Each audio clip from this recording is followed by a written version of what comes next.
దాని అర్థం అంటే కష్టార్జితంగా పనిచేసే ఒకడైతే కాలి మీద కాలేసుకొని దర్జాగా అనుభవించేవాడు మరొకడంట.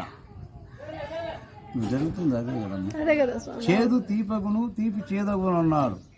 అంటే చెడ్డ మాట్లాడితే మంచి, మంచి మాట్లాడితే చెడ్డ. విధవులు ముత్తైదులు అవుతారన్నారు, అవుతూనే ఉన్నారు. కడప ఖాళీ అన్నారు. నెల్లూరు నేల సోదరం, బద్బేల్ బస్తీ, మునిమడుగు ముదనష్టం, నంద్యాలంపేట నాశనం. ఇవన్నీ కూడా స్వామివారు చెప్పినటువంటి విషయాలు. చింత చెట్టుకు సిరిమల్లె పూలు కాయాలన్నారు స్వామి, కానీ ఇప్పటికీ జరగలేదు, జరుగుతుంది. ఇప్పుడు మనము కలియుగము మొదటి పాదంలో ఉన్నాము. కలియుగే ప్రథమ పాదే జంబోద్వీపే. ఇప్పుడు జరిగేది కలియుగ ప్రామాణ్య ప్రకారం మొదటి పాదంలో ఉన్నాము. కావున ప్రథమ, ద్వితీయ, తృతీయ